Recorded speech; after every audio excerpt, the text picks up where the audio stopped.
Throughout the medieval period, education is above all else devoted to the education of clergy. And one of the ironies and unintended consequences of early modern Europe is that an exponential growth in education throughout the 16th and 17th centuries, fostered almost solely and uniquely by the churches of Europe, so that there would be educated clergy and laity in the debates of the Reformation, and the opening up of new careers in administration in increasingly centralized states, leads under the churches to a growth in education that will produce a new kind of student, a new kind of educated mind, a new kind of reading public, not directed toward a lifetime career in defense of the faith, in the clergy, but moving into the world of government, of commerce, of ordinary life, but now with that precious commodity, formal education. This coincides with something that further accelerates the extraordinary opportunities for that new reading public and dangers to the existing system so dependent upon links between natural knowledge and the faith, and that is publishing. If you think of the difficulty of copying book by hand, how precious they were, chained in libraries where you brought them to a reader's shelf. If you contrast that to being able to set type once and then produce copy after copy of a new book, you have a sense of the excitement of this growth in both education and in the reading public, and in the amount of things that can be produced to satisfy the natural hunger in the early modern period that educated minds have for things to stimulate their minds, for things, in short, to read and provoke. Francis Bacon, and this third lecture is the new vision of Francis Bacon. Francis Bacon is a good example of the change occurring in the audience of higher education. The son of an eminently successful Tudor politician, his father, Nicholas Bacon, had risen to become Lord Keeper of the Great Seal of England. And Francis Bacon found himself at Trinity College, Cambridge University in the late 16th century, encountering the traditional Aristotelian education, but brimming with worldly ambitions, curiosities, and concerns. He entered Cambridge University, as was true of most undergraduates, at the age of 13. There was no extended adolescence in the subsistence economy of early modern society. The official college charter of Trinity College, Cambridge, warned that, quote, all students and undergraduates should lay aside their various authors and only follow Aristotle and those that defend him, close quote. It forbade, quote, all sterile and inane questions, departing or disagreeing from ancient and true philosophy. A contemporary of Bacon's, Raleigh, wrote that Bacon told him that it was at Cambridge that he, quote, first fell into the dislike of the philosophy of Aristotle, being a philosophy only strong for disputations and contentions, but barren of the production of works for the benefit of mankind. In the early 17th century, Bacon began his momentous assault upon the traditional philosophies. In several works written between 1602 and 1608, Bacon argued that the European philosophical tradition stood condemned on several essential grounds. It had mixed religion and natural philosophy to the confusion of both.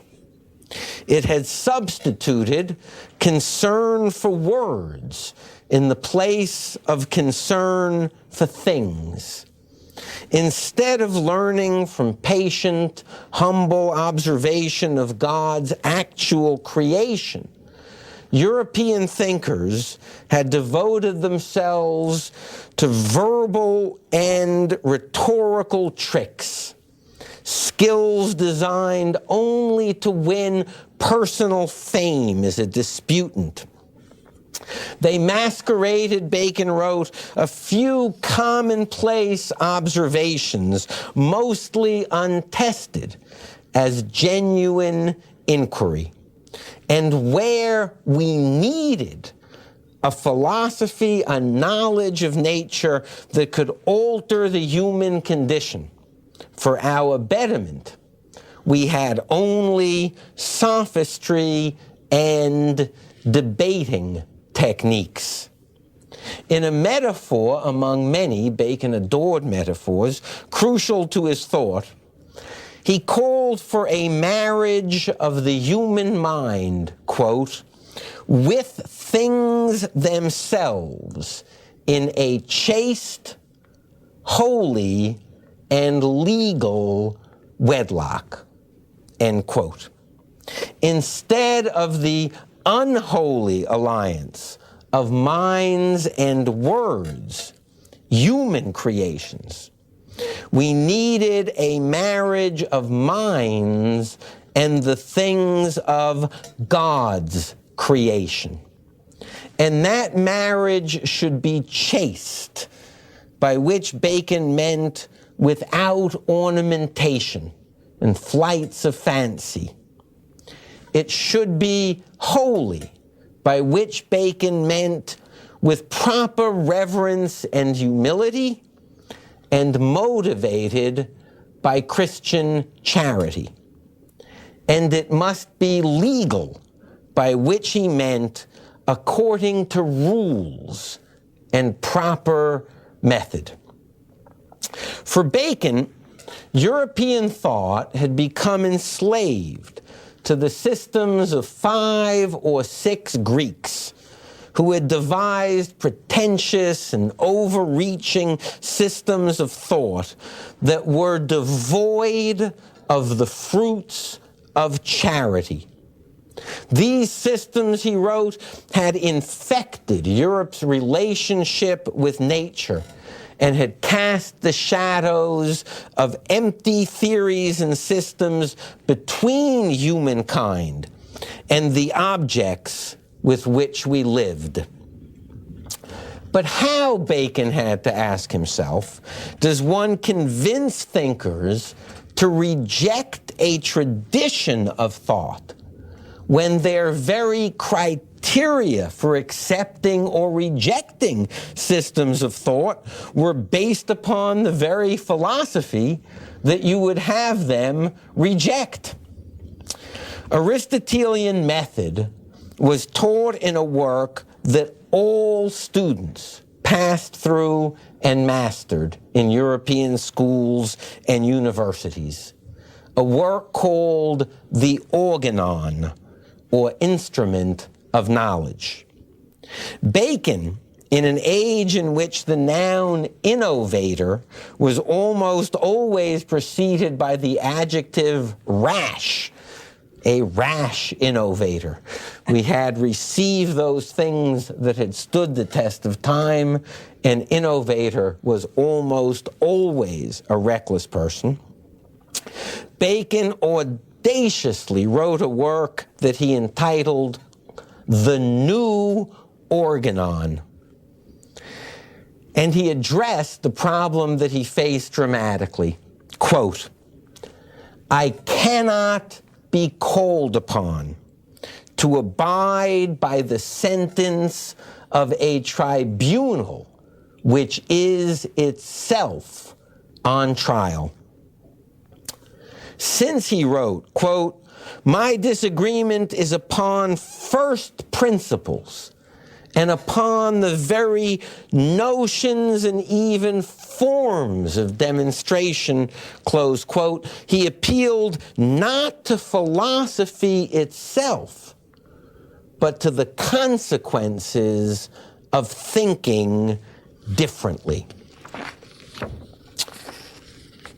Bacon appealed to two non-philosophical sides of his readers' minds and souls. One, the human desire to be less helpless and less passive in the face of nature.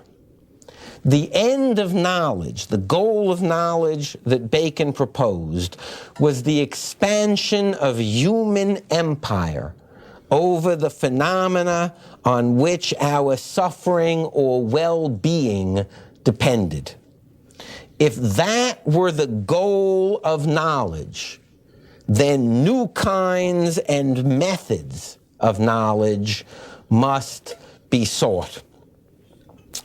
Secondly, Bacon appealed to the Christian ethic, that for the Christian, knowledge must be in the service of charity.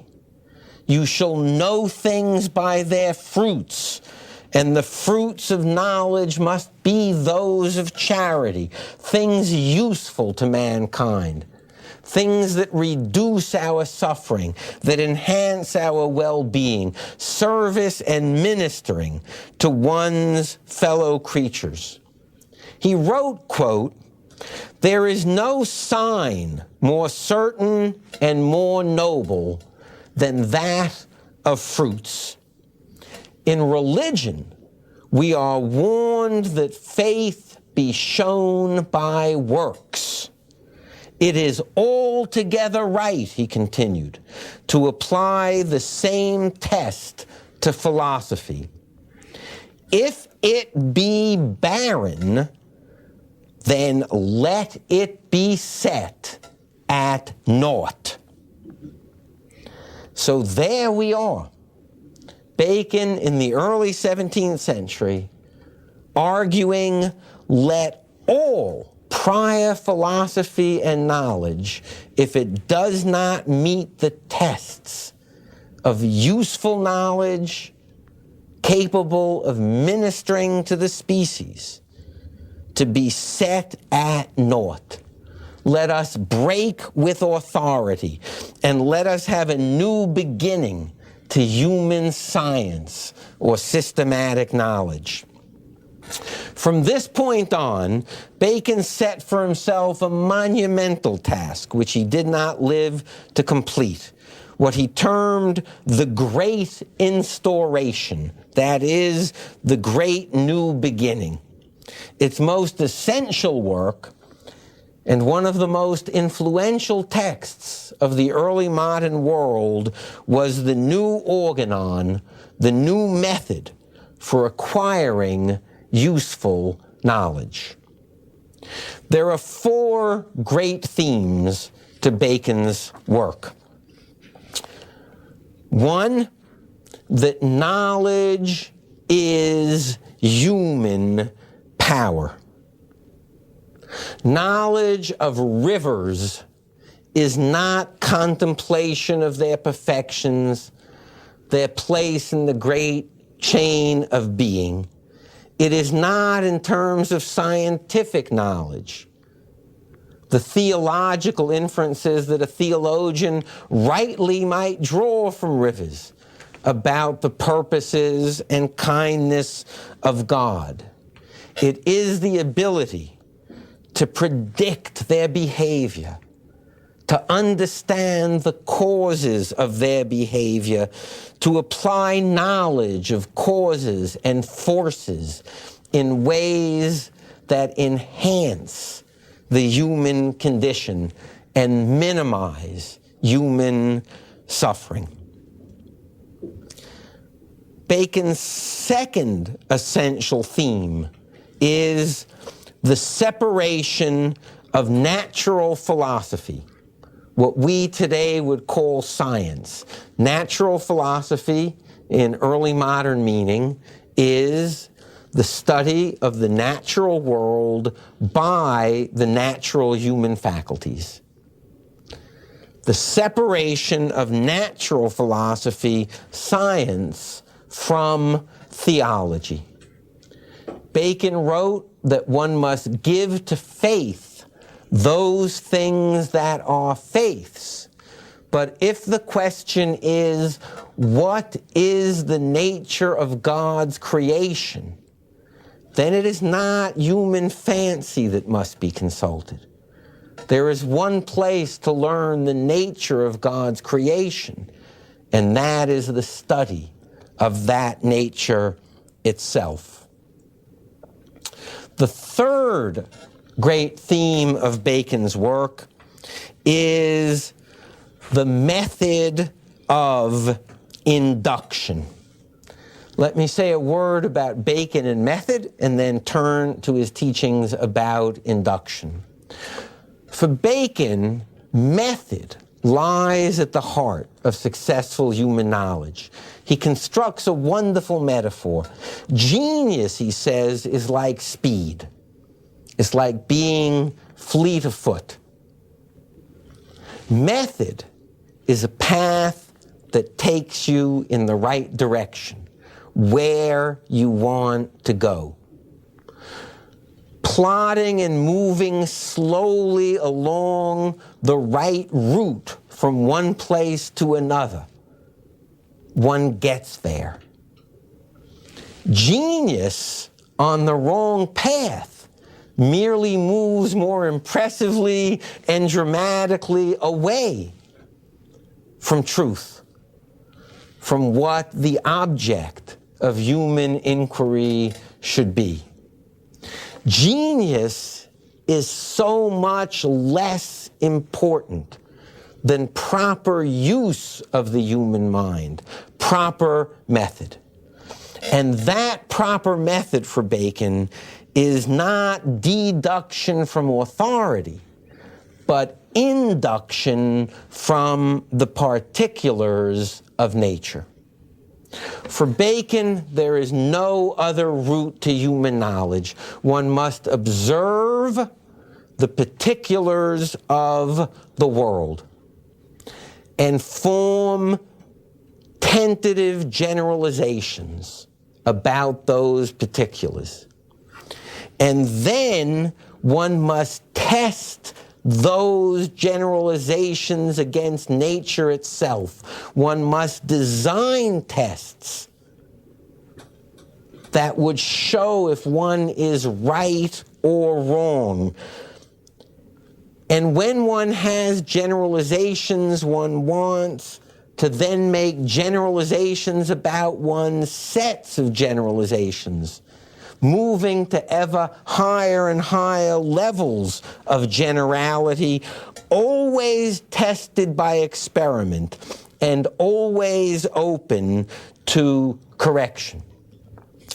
Bacon always wrote, honestly, that he was not an empiricist, meaning we observe nature and the truth becomes known to us.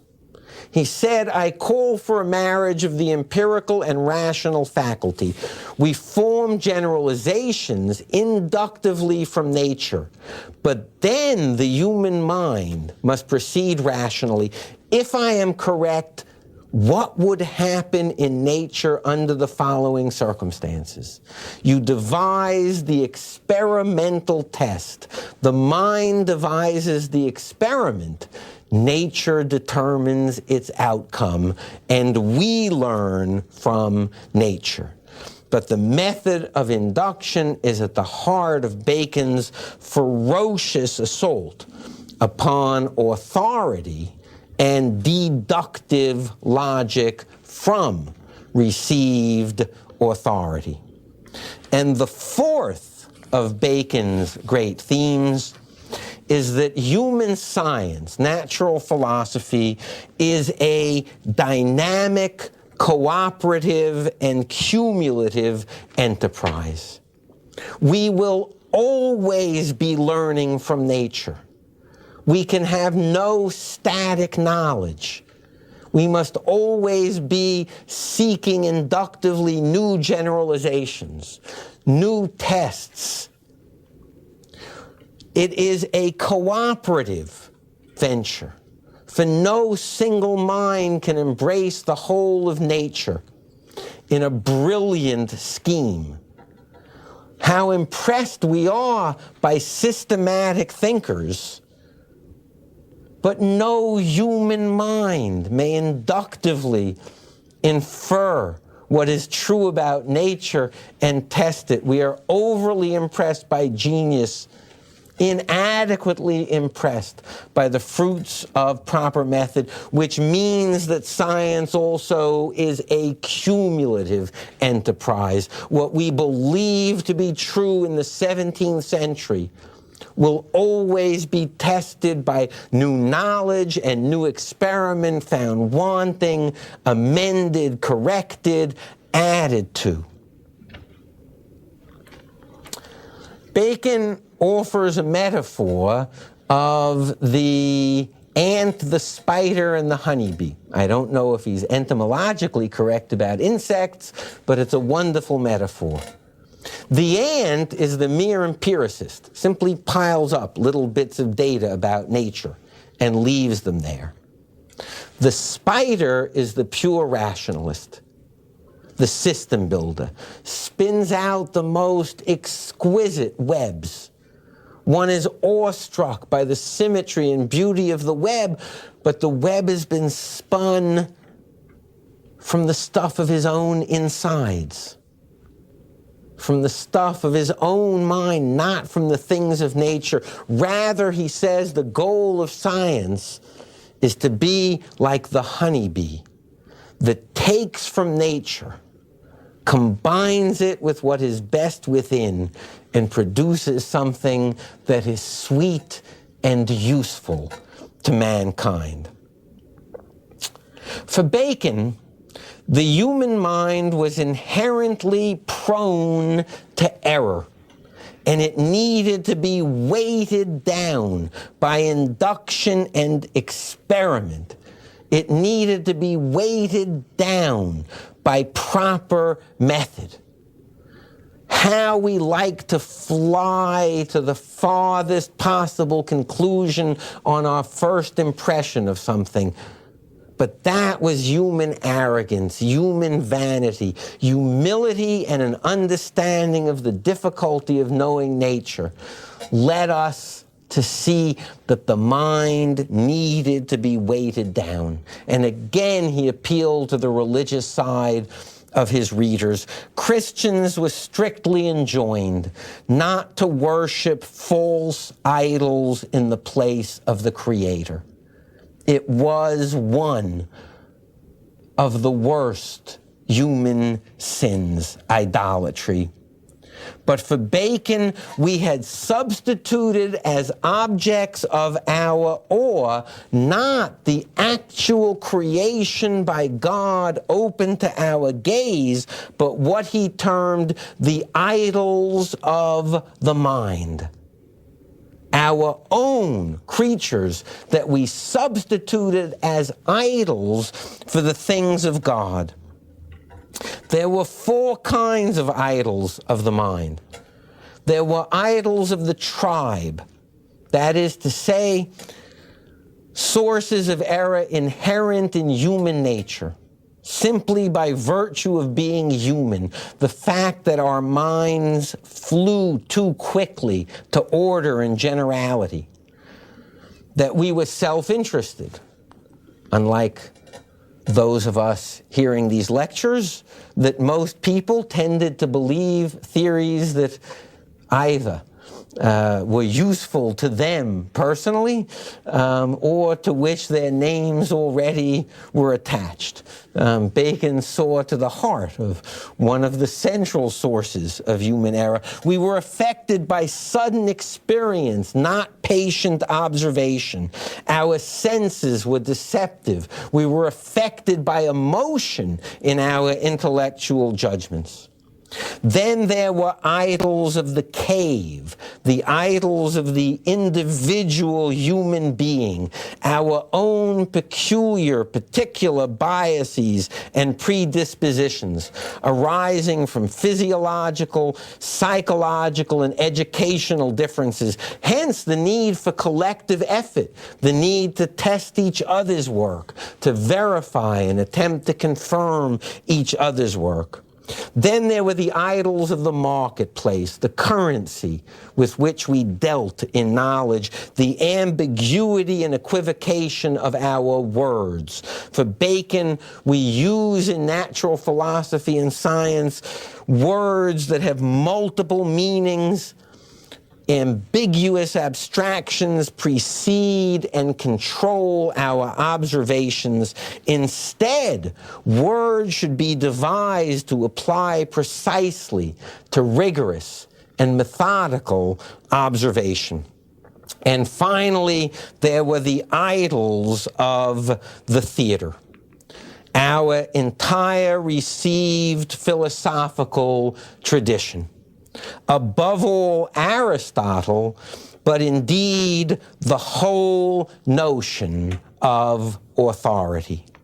We worship those idols on the stage before us rather than nature. We look to their books rather than to nature. But why should we think, Bacon wrote in the New Organon, why should we think that what is preserved in time for us is what is truest and wisest? Rather, he wrote in another of his wonderful images, it is probably time like a river. What is truly profound sinks immediately. What is absolutely light and empty remains on the surface and is borne down to our own time by the river of history. Bacon's vision is that the proper use of the human mind could produce a new relationship between humankind and nature, in which human beings actively could seek for their own betterment in the world. That was knowledge, and that was charity. He wrote a celebrated utopian work, The New Atlantis, in which mankind governed its relationship to nature and to society on behalf of humanity's own interests. And the instrument of that governance was knowledge. Knowledge neither speculative nor magical, but methodically drawn from nature by patient observation and experiment, producing verifiable and serviceable truths about the behavior of the things of this world. Marlowe's Dr. Faust had wanted magical knowledge that would make him a demigod. Bacon called for useful knowledge of the world that gave us a power to reduce human suffering and to enhance human well-being.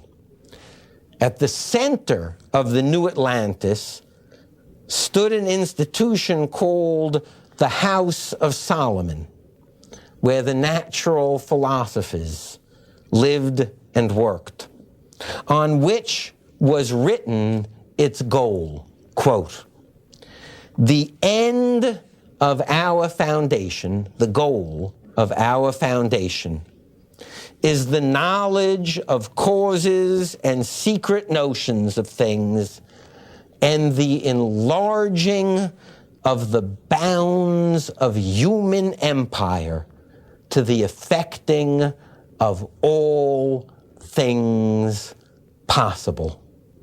What a dramatic alternative to a static and contemplative view.